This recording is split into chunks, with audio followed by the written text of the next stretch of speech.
Evet arkadaşlar, sizlerle bugün laptopta Bandicam'ın nasıl kuracağınızı göstereceğim arkadaşlar.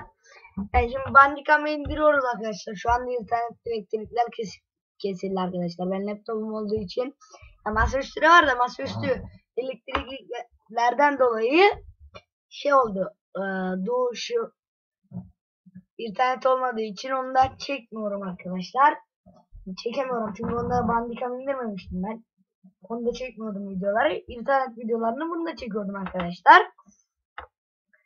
Şimdi laptop mikrofonu ya da kulaklığı olan olabilir de yani olmayanlar ve laptop olanlar için göstereceğim arkadaşlar. Şimdi bu çıktı da şöyle YouTube'a bilen video atmak için onu da göstereceğim. Şimdi öncelikle genele tıklayalım. Arkadaşlar burada hiçbir şey yapmayacaksınız. Bu ilgimiz yok bizim burada. Video ile ilgimiz var. Şimdi fare müziğini göster. Bunu kendinize göre yaparsınız. Buralarla hiç ilgimiz yok. Şimdi ayarlar kısmına geliyoruz. Sese geliyoruz. Laptoplar için.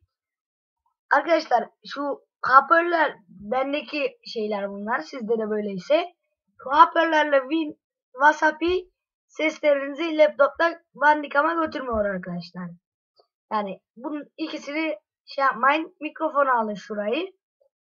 İkinci aygıt dediği arkadaşlar bunları şöyle ellemeyin arkadaşlar. Devre dışı ön elinden yapın. İşte böyle oluyor. Tamama tıklıyorsunuz. Ve YouTube'a video atmayı biliyorsanız şu anda internetim yok. Onu göstermeyeceğim lütfen nasıl video atıldığını.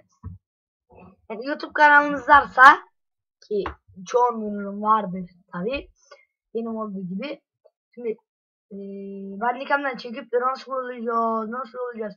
Tıklayınca şurada çektiğiniz videoları zaten gözüküyor. Benim ilk dün çektiğim video, bunu atacağım daha. Atmadım yani. Şunu şöyle sürüklemek, yani nasıl yaptığım gibi sürüklemek bir işe yaramaz arkadaşlar yani. Hiç öyle bir şeyler denemeyin arkadaşlar. İşe yaramayacak yani. Denemeyin. Buradan sürükleyemezsiniz. Şu üstüne herhangi bir videonun üstüne tıklayabilirsiniz arkadaşlar. Tıklayabilirsiniz, açıyorsunuz. Burada çektiğiniz videolar geliyor arkadaşlar. Ben şu internetteki oyunları çok sevdiğim için onları çekiyorum tabi. Yani buradan sürükleyip masa üstüne atıyorsunuz. Oradan da YouTube'a atıyorsunuz arkadaşlar. Böyle bir ayar olabilir. Sonra görüntüye geliyorsunuz. Ekran yakalamayı yinele. Orada benim böyle bir şey yapmadım arkadaşlar. Videoya tekrar geliyorsunuz. Fare tıklama efekti ekle diyor. Hatta efektlere tıklıyorsunuz. Sol tıklama rengi, sağ tıklama rengi diyor arkadaşlar. Şimdi sol tıklama rengini böyle değiştirebiliyorsunuz. Misal daha önce benim kırmızıydı arkadaşlar. Şimdi tıkladığımda tamam diyorum. Sol tıklama rengi aynı oldu arkadaşlar yani. Şimdi bak gördüğünüz gibi şuraya tıklıyorum.